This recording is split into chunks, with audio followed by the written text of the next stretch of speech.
ونؤمن به ونتوكل عليه ونعوذ بالله من شرور أنفسنا ومن سيئات أعمالنا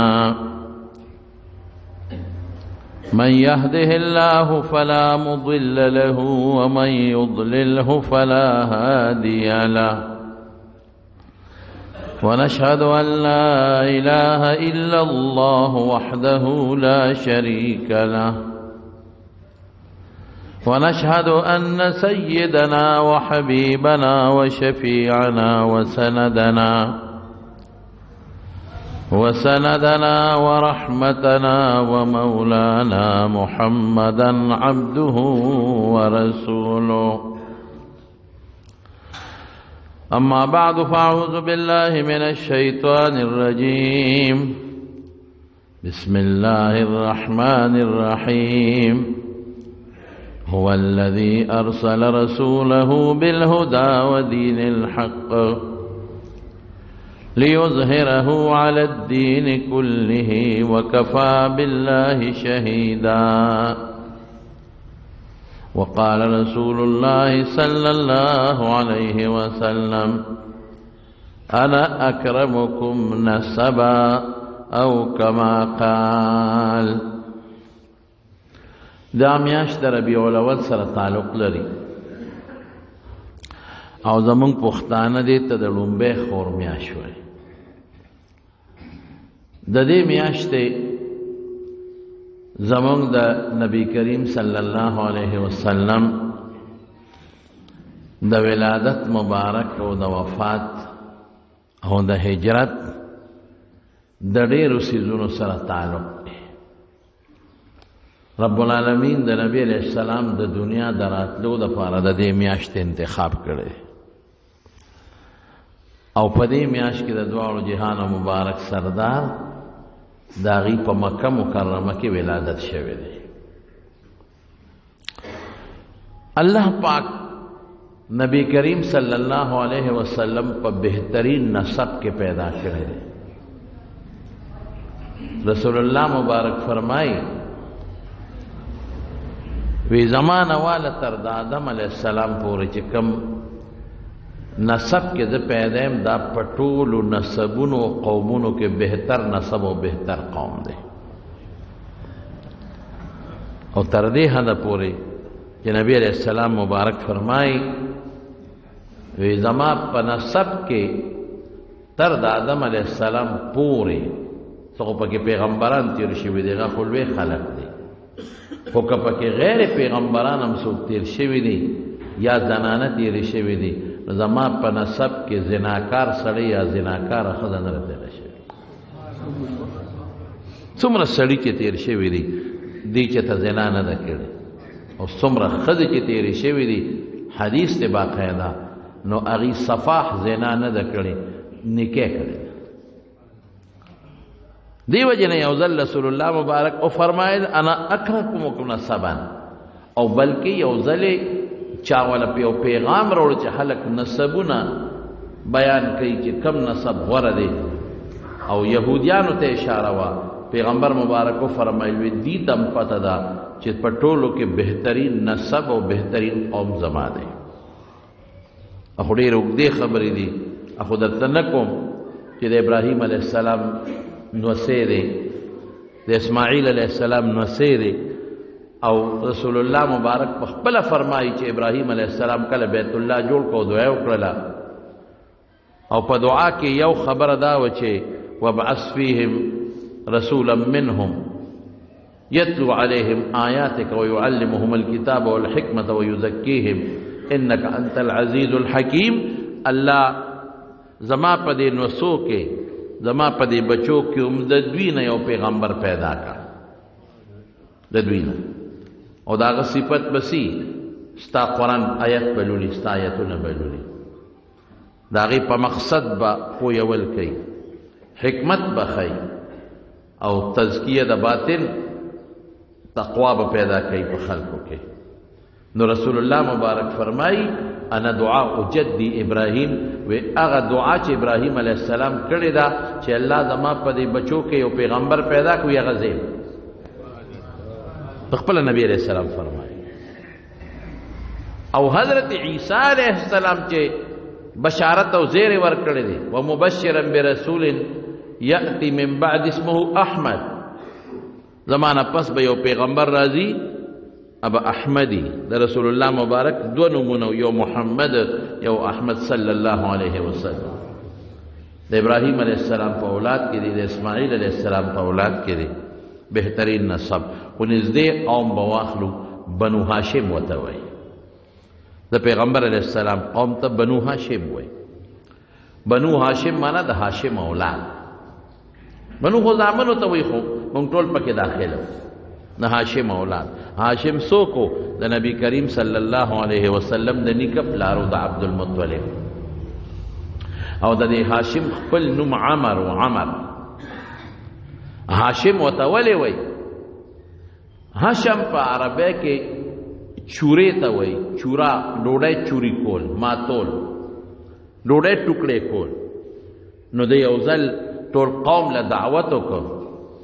او هغې له روټۍ ماته کړه، چوري کړه، د پاسه پې خورا ور واچوله. نو خلکو به صفتونه کول چې هغه ډوډۍ چوري کولو والا، ډوډۍ ماتولو والا دا عمر دی، هاشم. او دا یو ځل نه، زرقاني لیکلی دي شرح د موطا کې چې ده به همیشه خپل قوم له دعوت کو، ډوډۍ به یې کوله، اوښ به یې لال کو، ګډان چیلي به یې لال کړل او ټول قوم به یې راوغوښته او هغې له به یې ډوډۍ په لوښو کې کاسو کې ماته کړه، هغې به خوړه په غټو غټو لوښو کې. او چې حاجیان به رالل نو حاجیان به یې میلمانه کول. نو حاجیان خو اوس ټیک ده، اوس ډېر دي، خو هغه زمانه کې به هم لږ نه وو. هغې له به یې دعوت کو، هغې له به یې په غټو غټو لوښو کې روټۍ چوري کړه، ماته به یې کړه، خورا به پې د پاسه ور واچوله. نو دومره به ده دا ماته ډوډۍ په خلکو خوړه چې نوم یې ماتې ډوډۍ والا جوړ شو. دا هسې چاته نه وایي هلکه فلان کې هغه سخي، نوم یې سخي شي. فلان کې څوک دی؟ فلان کې هغه خلکو له چې ډوډۍ ماتوي، هاشم. خپل نوم یې تر ننه پورې د خلکو نه ير دی، خپل نوم یې عمر دی او په دغه نوم باندې مشهور شو، هاشم. هوښیارم ډېر و او خشتم ډېر و. تاریخ لیکي حسین، خشته و جمیل، مزیدار، ښکلی، چې خلکو خپله لا هلک و نوجوانو او هوښیار څومره و دې نه م اندازه ولګوئ. هوښیارتوب یې ده و چې ده دا خپل قوم د مکې او د ګردونوالا جمع کړل، ډوډۍ پې وخوړه او بیا ورته څه وایي؟ وایي زما قوم یو خبره واورئ، د طایف د خلکو ځمکې شته، د هغې خپل غله پیدا کېږي، هغه خوري. د منې د یې خلکو ځمکې شته، اوبه شته. د یمن د خلکو ځمکې شته، اوبه شته. د شام د خلکو ځمکې شته، اوبه شته. او زمونږ د مکې او د مکې نه ګیر چاپېره ګردونوا کې نو اوبه شته او نه ځمکه شته، ټول غر دی او شال غر دی، بوټي پکې نشته. صرف د څاروو دپاره پکې بوټي شته چې څاروي پکې خلک سرئ. دا ازغي او دا غنې او دا پولې مولې او دا د شاړو ځمکو کې چې کوم دا بوټي موټي کېږي، کیکر میکر دا شته، نور نشته. نو زمونږ تجارت ته ډېر ضرورت دی. مونږ به ځو مدینې ته، مونږ به ځو شام ته، مونږ به ځو یمن ته، مونږ به هلته تجارت کوو. او لارې زمونږ خرابې دي، ډاکوان په لارو کې ناست دي. قافله چې به څنګه ووتله نو ډاکوان به پرې ووتل، نو قافله به یې لوټ کړه. په کومه علاقه چې قافله دي ډاکوان دي او غله دي، لوټ کوي. نو اهل مدینه او ته تاوان نشته که د هغوی قافله لاړه نه شي، نو هغوی سره خپله غله شته. شام والا ته تاوان نشته که د هغوی قافله ونه دي، هغوی سره خپله غله شته. یمن والا سره ضرورت نشته که قافله لاړه نه شي چې یاره ډاکه کوي خلک، نو هغوی سره خپله غله شته. طایف والا که قافله لاړه نه شي، هغوی سره خپله غله شته. مونږ به څه خورو؟ نو قوم ورته یې څوک وو؟ وایي زه ګرځم په دې ټوله علاقه او په دې دنیا او ټولو سره سفارتي تعلقات جوړو. نو وفد یې واغېشله، نو په ټولو ګیر چاپېره علاقو باندې وګرځېد او حدودات یې مقرر کړل چې د دې حده پورې قافلې حفاظت او ذمهداري به زمونږ وي. د دې نه چې واوړېده د قافلې ذمهداري به په پلان کې قومي، د دې نه چې واوړېده د قافلې ذمهداري به په پلان کې قومي. او که قافله د چا په علاقه کې لوټ شوه، به ذمهواري. وردا یو نظام یې جوړ، دا سفارتي نظام. او حدودا او ګوره کشر لک دی دومره کشر لک دی چې د 15 کال عمر کې مړ دی غریب دین اندازه ولګوي دومره خيار دی او خلک یې ټول په دې خوشاله کړ ګیر چا پیره قبایل چې زما قافله نو دي ستاسو نو دي تجارت بني مونږ خو بدلوږي مړ شو نه بس کو مونږ ټول عمر سرمنه سپلای ځان پسې راکاګو او په ټوکړو بتلو مونږ ټول عمر یو زور صادر ځان نه توکړو بربند بګرځو تجارت پکار دی قافلې استل پکار دي چې مونږ په خېټه ماړ شو زمونږ وجودونه پټ شو زمونږ جامه پیدا شي نو حدونه مقرر کړل لکه مثلا الکه تورنګزو پوله پورې کچا قافله لوټ کړه تورنګزوال بځي مواري مثال پتا و پول نه اخواته کچا لوټ کړه عثمانزوال بځي مواري مثلا مدرسې سره چالو کړه عثمانزوال کا اخوا چالو کړه زړوال داسې حدونه مقرر کړل او باقاعده د خلکو اندوزونه واغشتل علاقه کې امن پیدا شو ارچا به د خپل علاقې څوکیداری کوله چې د ما علاقه کې قافله لوټ نشي نو د مکې نه به 2 ځله قافله په کال کې وته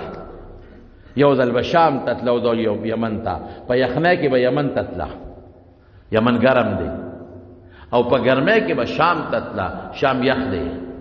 قرآن شریف کې الله فرمایي لإیلاف قریش ایلافهم رحلة الشتاء فی الصیف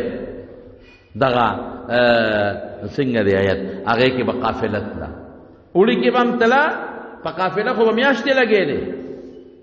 نو چې قافله به ووته دي به څه خرڅول په مکه مکرمه کې سرمنې دي نور څه نشته ولې حاجیان راځي هغې پکې څاروي حلالوي او ذبحې پکې کېږي سرمنې به یې وړې نور خو دوی سره څه نشته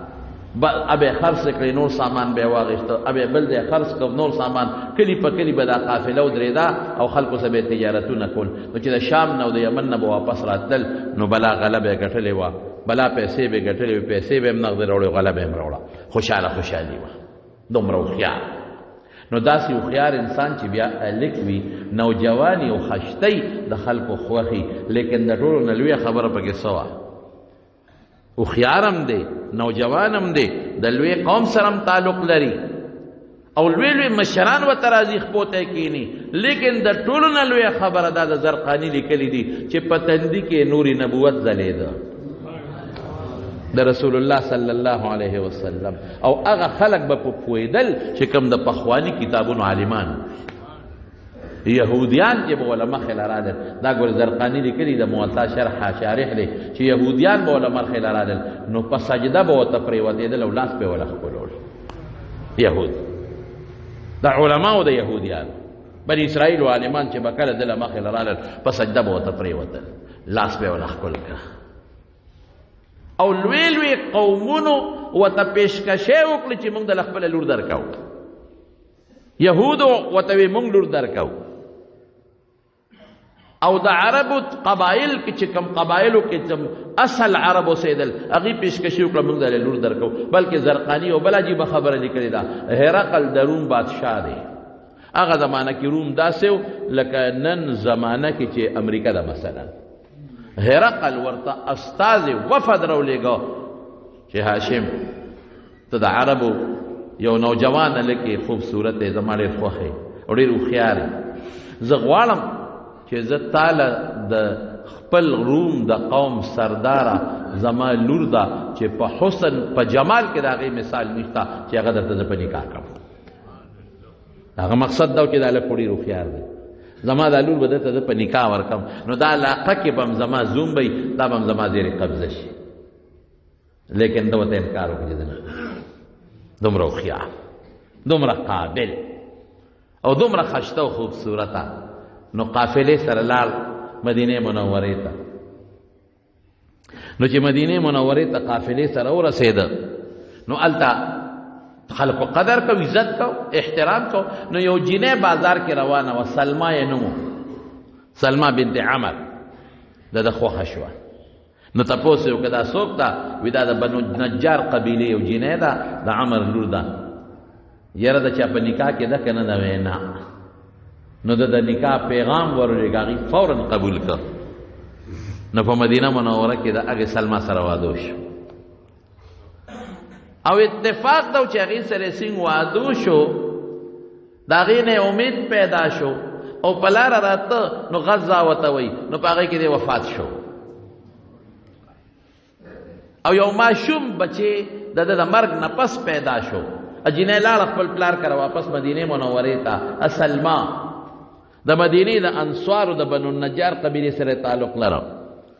ا ماشوم پیدا شو، دا ماشوم په سر کې سپین ویختو پیدایشي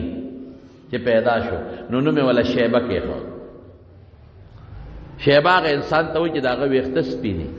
شیبه نوم یې ولا کېښود چې دا شیبه دی، یعنی پیدایشي سپینو ویښتو والا بوډا،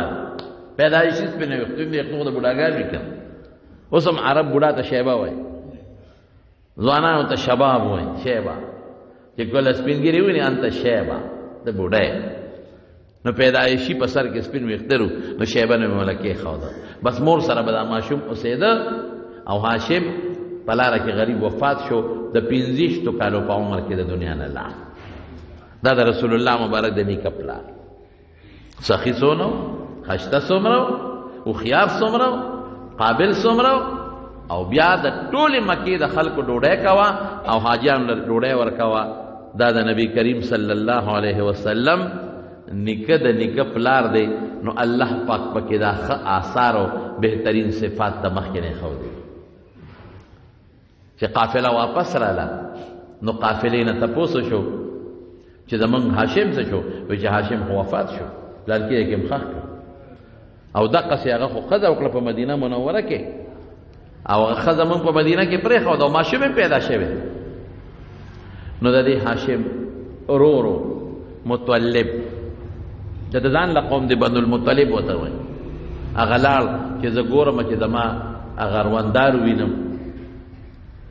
او زه هغه خپل ماشوم بچی وینم د هاشم، د خپل روارو وینم. نو دی ورپسې لاړ. نو چې لاړ نو قانون بدو د هغوی چې کله به خاوند وفات شو جنۍ خو بیا بل خاوند کو، او ماشوم به د پلار د قبیلې د قوم. نو دا شیبه دې دغه وخت کې لوی شوی و، بیا دې ځان سره په اوښ کېنو، وایي راځه بچی چې ځو. قانون دا دی چې ته خو زما روارې، دا باقاعده قانون و مور به نه شو منې کولی. ځان سره یې راوست. نو چې راوسته مکې مکرمې ته، نو دې خړ پړو دا شیبه او جامې هم زړې وې، خیرنې وې، او داسې د رنګ نم دوړو مړو والې و. نو دې پې وشرمېده چې کوس مانه څوک تپوس وکړي چې دا څوک دی، وزیم چې دا خو زما رواره دی، چې دا خیرن خچه او دا خړو مخ والا او دا سلیدلو جامو والا. نو چې دې سنګ راغی، هلکه وایي مطلبه دا څوک دی؟ وایي دا مې مرایې راوسته. مرۍ ته عبد وایي په عربۍ کې. نو خلق وایي عبدالمطلب، د مطلب مرایې دی. نو کور ته یې بوته، نو ویې لمبه وه او خشته جامې یې ورته واچولې او بار یې راوویسته. وایي دا زما مرایې نه دی ښه، دا زما د هغه مړ رور د هاشم بچی دی او شیبه نوم دی. خو بس خلکو بیا په عبدالمطلب باندې مشهور کړ. ناشنا شی خلق خورئ ډېر زیات، ناشنا نوم دا خلق خورئ. بعضې وخت کې یو هلک باندې خلک یو ناشنا نوم کېدي، مور پلار وله ښکلي نوم ایښي، نو خلک ورته هغه د مور پلار نوم نه اخلي، هغه ناشنا نوم ورته دی. بس په عبدالمطلب باندې مشهور شو. دا د نبی کریم صلی الله علیه وسلم نیکو د پلار پلار. اوس عبدالمطلب لم خدای عجیبه صفات ورکړي، لکه څنګه چې پلار سخي و، دام سخي دی. دومره سخي دی چې دبم د خلکو ډوډۍ کولې، چې څومره لویږي خلکو له ډوډۍ کوي، او چې څومره حاجیان دي د هغې خدمت کوي. یو ځل د بیت الله په خوا کې وده دی، حتویم کې یو خوب یې ولید. نو په خوب کې ورته یو غیبي اواز کېږي، وایي د زمزم کوي کنه وه، د زمزم دا کوي بند شوی و. دا ځان له یو واقعه ده، مختصر به درته ووایم. کله چې اسماعیل علیه السلام په مکه مکرمه کې و جرهم قوم د یمن نه راغلی، هغې کې یې واده کړی. بیا وروسته 2 قومه جوړ شو. یو د اسماعیل علیه السلام بچی شو، نسب خو پلار پسې دی، د اسماعیل علیه السلام بچی، او یو هغه چې کوم جرهم د یمن نه راغلی و هغه شو. بنو اسماعیل د اسماعیل اولاد ته وي، بنو جرهم هغه خلک و چې د یمن نه راغلي. نو دې کې جګړه جوړه شوه. دا تربورات چې بیا لږ لرې شي جګړه جوړېږي. یو بل سره جګړې جوړې شوې نو دا جرهم قبیله لګې شو د اسماعیل علیه السلام د اولاد بنو اسماعیل دی د مکې نه وشړل بارې وایستل چې بارې وایستل د مکې غیر چاپېره قبایل را یو ځای شو او اسماعیل علیه السلام اولاد سره ملګري شو او وی چېره دا خو د یمن نه رالل او په موږ دومره دوی زورور شو چې موږ یې د خپل وطن نه زموږ خلک وویستل دا بیت الله خو د اسماعیل علیه السلام د دې نیکه اسماعیل علیه السلام او ابراهیم علیه السلام جوړ کړی دی نو نور قبایل دی د اسماعیل علیه السلام اولاد سره شو نو په مکې حمله وکړه نو دا جرهمیان یې وشړل ویې ویستل خو جرهم چې کله تلل نو د بیت الله شریف کې څومره خزانه وه اوس هم خلک د زیارتونو نه نذرانې مذرانې وړي نو بیت الله له به خلکو دا نذرانې مذرانې راوړلې نو خزانې په کوی کې وغورځوله او د پاسه یې پېښوره واچول او کوی یې بند کړ چې پرېږده دا د خوږو اوبو هم دقه یو کوی دی چې دا ورته بند کړو ګودي اوبه څکي نو د غرونو په منځ کې چې د باران اوبه کمې جمع کېږي هغه دې بیا څکي نو چې دی رالل د اسماعیل علیه السلام اولاد او مکه کې واپس دیره شو جرهم یې وشړل نو خوږې اوبه پکې نه وې زمزم کوی هغې بند کړی و داسې یې ور کړو چې اړو پته نه لګېده نو دی عبدالمطلب خوب ولید څلور کرته د شپې خوب ولید هره شپه به ورته اواز کېده کله به ورته احفر الزمزمه کله به احفر الطیبه پاک ویو که نه وه کله بل نوم کله بل نوم نو بیا تپوس وکړي چې زمزم څه شی دی په خوب کې دا سړي نه تپوس کوي نو هغه ورته دی خو دلته دی راپاڅېد نو د ده یو زوی حارث یې نوم و هغه ته وی حارثه بچې راځه دا زمزم کنو او د قوم مشرانو نه درخواست وکړه تاسو ما سره ملګرتیا وکړئ هغې وی دلته کوي کوم دی ستاسو دماغ خراب شوي وی ما ته خوب کې اطلاع کېږي زه یې کنم ملګري شئ خو د قوم چا ورسره ملګرتیا ونه کړه نو عبدالمطلب په خپله شروع کړه او کوي کنستل چې خوب کې ورته کوم ځای خولي هلته کنستل شروع کړل او دا چې کوم یې زوی حارث ده به خاوره بار وښکله دی نو دی یو منښته وکړه وی خدایا یو زوی مې دی که بچی مې ګڼ وي څه خبه وه اوس به ما سره دا کوي کنستلی وي الله که لس زامن دې راکړل او ټول دې راته بالغان وښول نو یو به پکې ستا په نوم خیرات کوم منښته یې وکړه څنګه چې ابراهیم علیه السلام د اسماعیل علیه السلام منښته کړې وه هغه وخت کې دا جایزه وه نو چې وې که نه کوي نو لاندې پکې خدای اوبه راویستلې خزانه هم پکې راووته چې جرهمیانو پکې غورځولې او خشته خوږې اوبه پکې راووتې نو بارې ورته حوضونه جوړ کړل واړه واړه چې دې کې به دا اوبه مونږ اچو نو خلک به څکي او څاروي به هم پې سیراب کوي نو خلکو به روانې کو د شپې به خلک راغله حوضونه اوبه به یې ویستې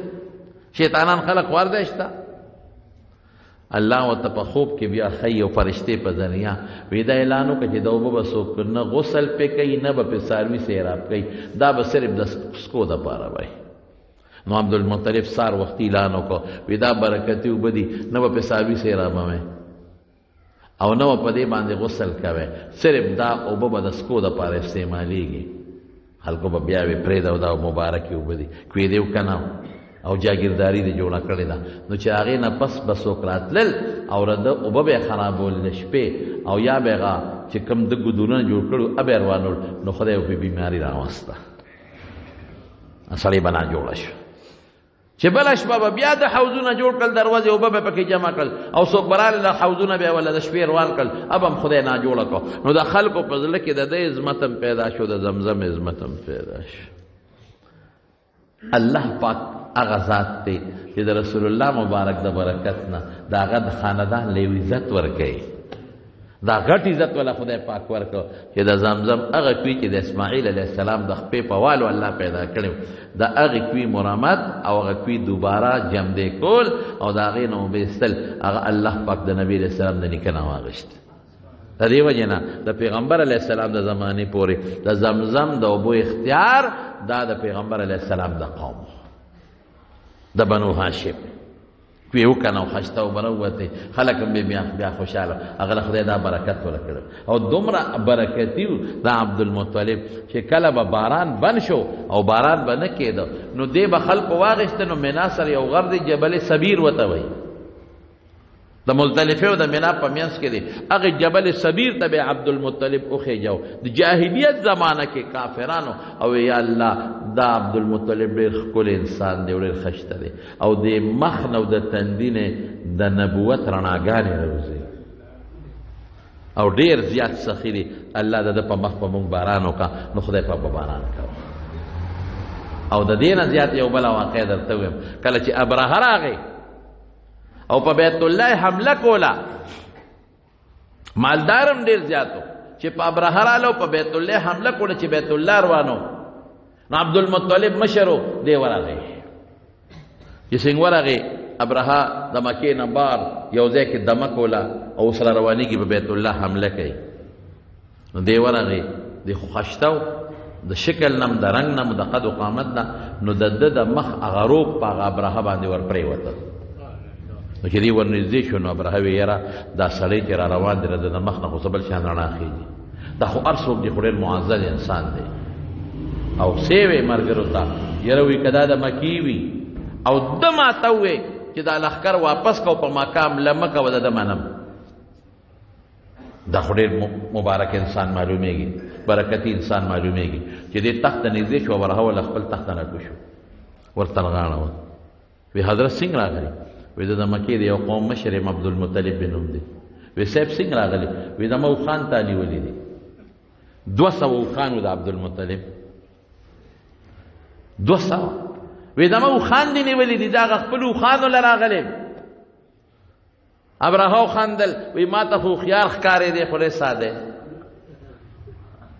وی ما فیصله کړې وه که ته ما نه دا مطالبه وکړې چې د بیت الله باندې به حمله نه کې واپس ځه نو زه واپس ځم نو ایله اوښان غواړئ کله دې روانېږي بیت الله دې روانېږي د هغې مطالبه نه کې او د اوښانو مطالبه کې دې ورته څه وایي وی انا رب الابل وی زه د اوښانو مالک یم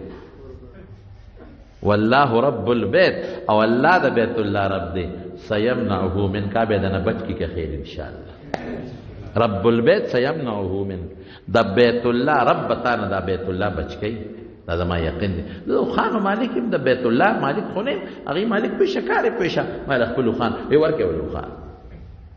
عبدالمطلب راغی او الله بیت الله ته ودرېد ګوره سخات یو اوښ څونه قیمتي دی بیت الله ته مخامخ ودرېد وی ای د بیت الله ربه تا نه سوال کوم یو جابر را روان دی په دې بیت الله باندې حمله کوي او دا نړۍ الله دا بچ کا او که دا دې بچ که دا 200 اوښان ستا په نوم نظر منښته ده دا به زه خیرات کوم یعنې د رسول الله مبارک نسب ته وګوره کم خلق پکې الله تیر کړی دا د بدن عبادت ګوره سړی کوي که یو سړي ته وایې چې یو 10 رکاته منځ وکړه یو 20 رکاته منځ وکړه هر سړی ورته تیار دی خو که دا دې ورته وایي جومات ته 100 روپۍ ورکړه یقین په خدای په چې بیل راشي څوک جومات ته په هغه شپه نه راځي پیسو کې موږ نه یو دا پنجابیان او دا کراچۍ والا خلک هغه لوړي دي زموږ نه هغوی په مالي عبادت کې ډېر تکړه دي زموږ د مدرسو سره خپلو مدرسو سره جوماتونو سره تاسو ورشئ پنجاب کې وګورئ هر یو جومات کې سیګان لګېدلي هیټرې پکې لګېدلي خشته قالینونه یې پکې او چې کټونه یې نه خواره کړل چنده راوړی خدای مو بخښه دا ښکاری مری نه ګرځي پنجاب کې به چېرته د ښکرو سسټمونه ویني په دې پنجاب کې به چېرته د کټ سسټمونه چې لارې په غاړه کټه چولې دی او یا لارې په غاړه ښکری چولې ده خدای مو بخښه او که چا پکې 1 روپۍ راوړه نو اته واړه جنت ته دننه شو بیخ دی و دته به کم خوال دی موږ به کم خوال دی اته خو دې دله په 1 روپۍ ورکړل او که نور څه نه وي خدای مو بخښه وایي چرګ هګۍ راوړی وایي چرګ هګۍ ته نوم نه عالم یو سړی و زموږ د کلي دا خلک یې ټول پېژني یو ځل زه شېرګل نه را روان وم چې د بیان له چا بوتلو نو سوزکي کې چنده غوښته او چغه یې واله خدای مو بخښه که نور څه نه چرګ هګۍ راوړی مې دا د ښه نبض نیولی دی دا زبردسته فارموله ده ځکه چې ښځو سره خو چرګ هګۍ وي که او هګۍ هم نن سبا په 15-14 روپۍ ده هغه زمانه کې خیر دونه قیمتي نه وه خو بیا هم چې په 10 روپۍ هګۍ مې یو 20 هګۍ دې غونډې کړې په بلا پیسې شوې که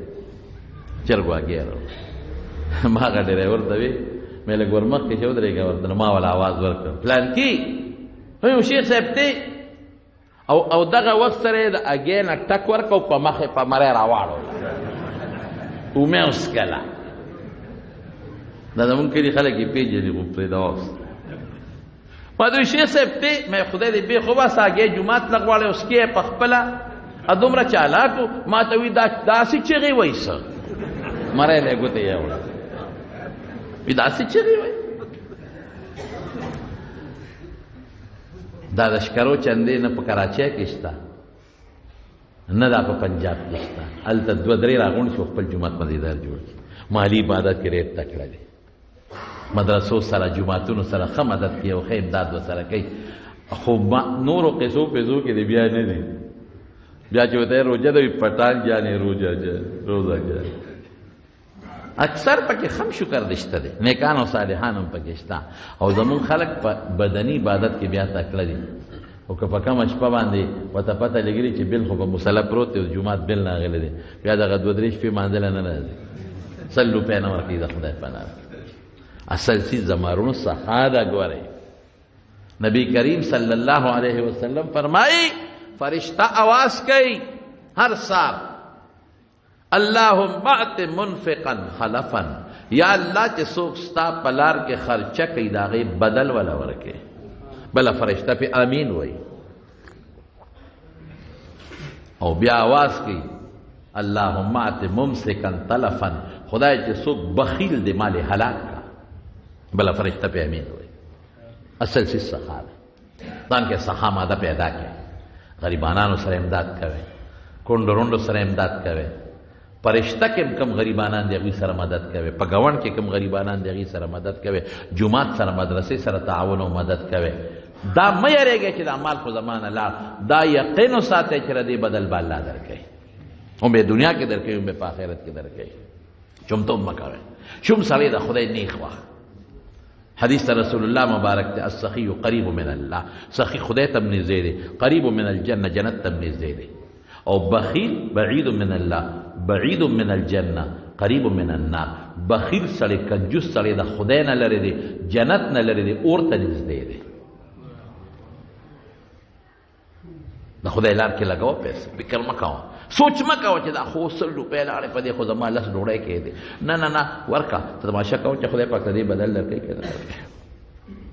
نو عبدالمطلب دومره سخي دی چې هلته ودرېد وي یا ربه که دا بیت الله دی بچ که دا 200 خان منښته ده دا منښته کوم ستا په نوم نظر الله همغسې وکړه همغسې وکړه د پیغمبر نیکه دی د پیغمبر هغه نور نبوت یې په تندي کې ځلیږي الله مدد کوي د بیت الله خادم د زمزم خادم ابرهه چې لښکر لږ را مخکې شو د مزدلفې او د مینا په دامیانس کې بس مینا ته نږدې شو دغه وخت کې الله پاک ابابیل راوستل د دریاب نه مارغان د توتکرو په شکل دا توتکري نه دي ګورې خلک وایي دا توتکري نه ابابیل د دې په شکل مارغان دي خدای روچت کړل هر یو سره په پنجه کې یو کاڼی په بله پنجه کې یو کاڼی او په مخوکه کې یو کاڼی او د ابرهه د لښکر د پاسه رالل او یو کاڼی به یې غورځاو او چې کاڼی به یې سینګ خطا کړ نو د سړي په دې سر به ولګېده د ده نه به ووته په څاروي کې به یې ورننه وته او څاروي نه به یې ملاندې ووته هر یو ابابیل توتکري سره 3 ډرون حملې دي 3 ډرون حملې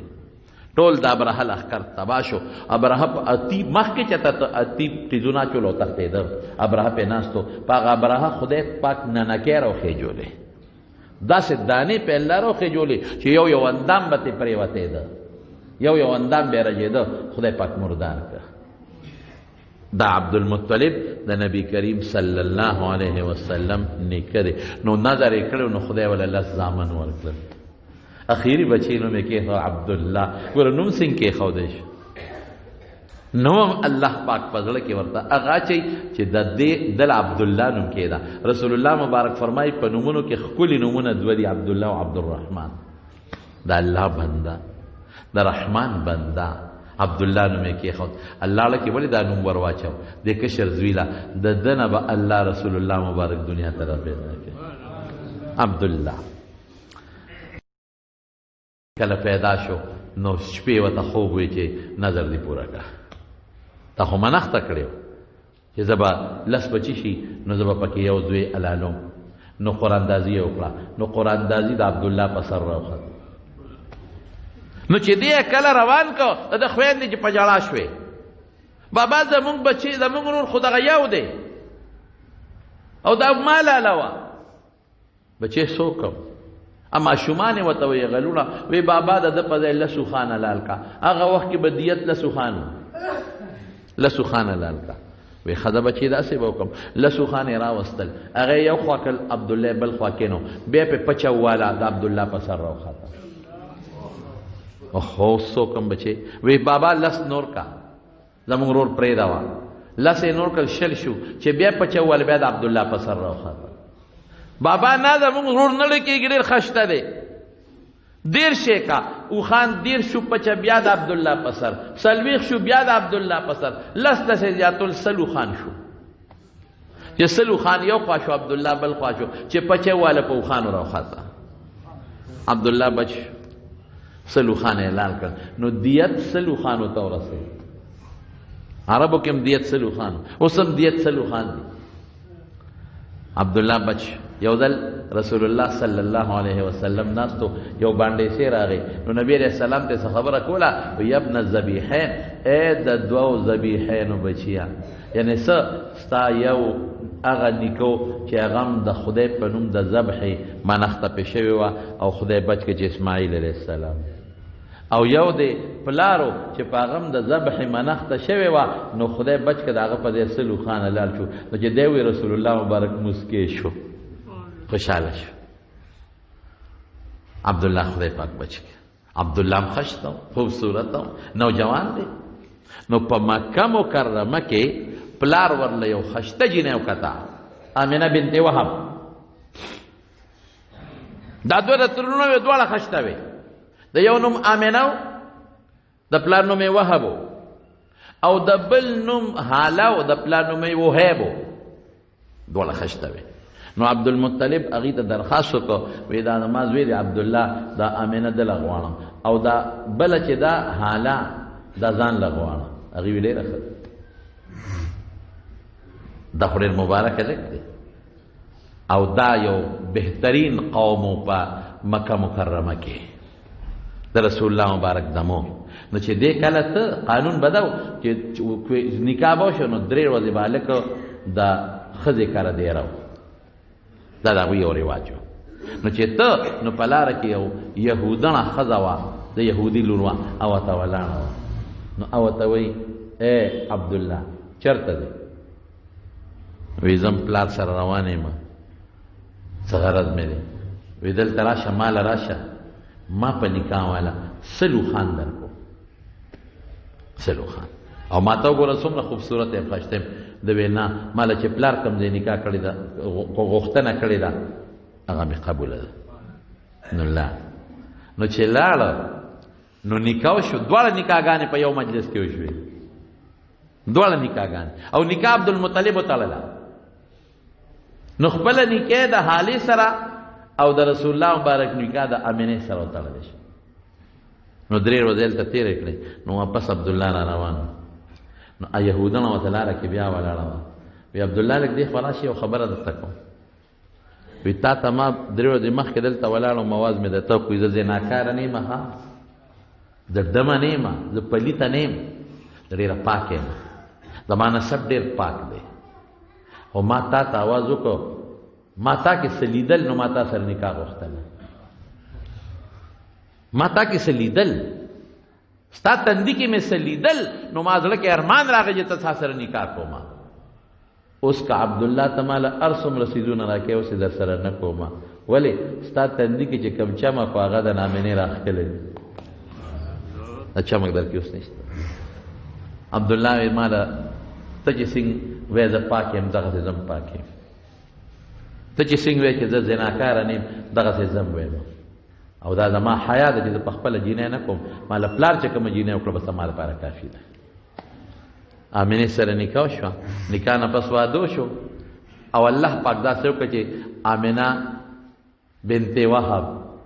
دا په امید کې شوه او قانون د عربو به دا و چې دوی په تجارت په سفر کې تللی نو عبدالله په تجارتي سفر کې قافلې سره روان شو خو اتفاق دا و چې د دواړو کم محبت او کم مینه و دا مثالي وه حالانکه یو بل سره لږ ژوند تېر شو ډېر لږ 100 میاشتې ژوند یې تېر شو خو د امینې هم ډېرې خوښ وه بیبي امینې او د عبدالله هم دا ډېره زیاته خوښه وه. تر دې حده پورې یو عجیبه واقعه درته وایم چې کله د عبدالله ته که نه او قافله روانه شو، ده د قافله کې خپل سامان برابر کړ. قافله خو به 3 میاشتې 4 5 6 کال پس براتله. ځکه دا قافلې به داسې نه وې، دا به دې ځای نه لاړه مثلا د چارخزه کې دغه ځای کې به خپلې خیمې ښخې کړې، څه به یې خرڅول او غېشتل. بیا به مثلا لاړه نو په ناګومان کې به یې خیمې ښخې کړې، 2-3 ورځې به دیره وه، څه به یې غېشتل کول، څه به یې خرڅول کول. داسې ورو په یو کلي کې به تجارت کو، خرڅول غېشتل به یې کول او ورو بتله. نو په میاشتو کې به شام ته ورسېدله، یمن ته به ورسېدله. بیا چې به راتله میاشتې به لګېدې.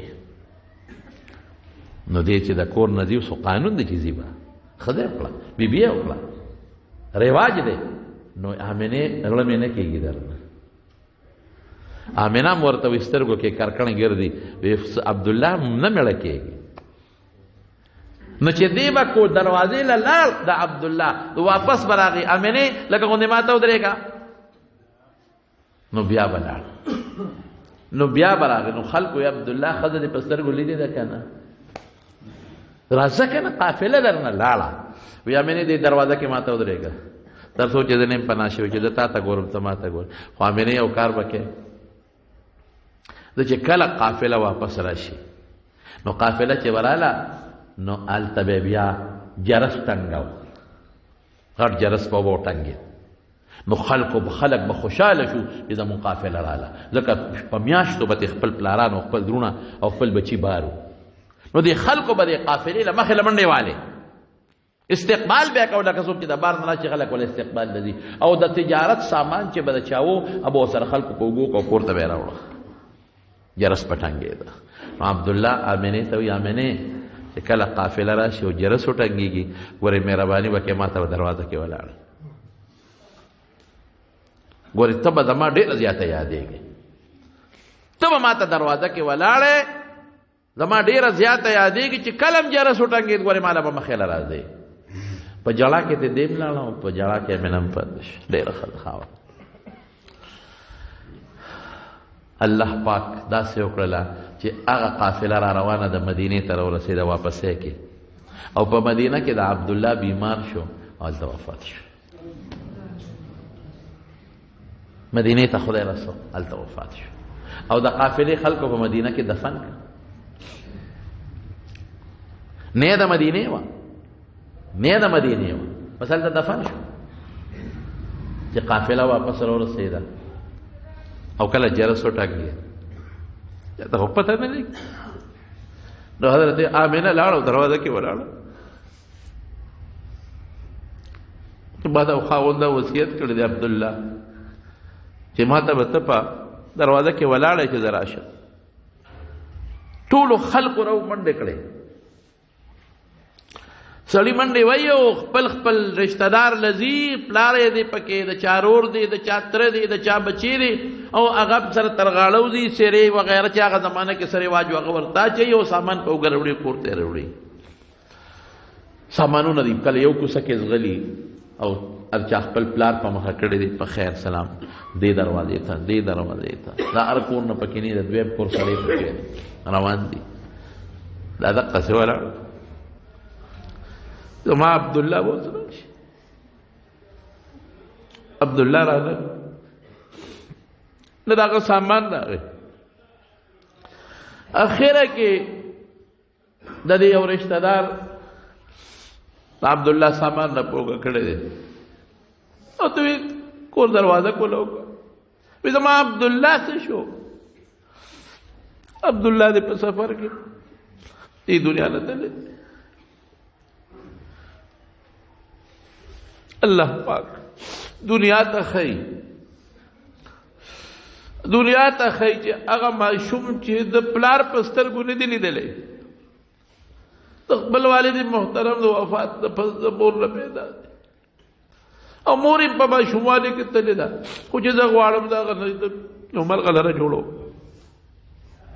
یو رڼا ته جوړوم، یو نور ته جوړوم، یو سپوږمۍ ته جوړوم، یو ځلنده ستوري ته جوړوم،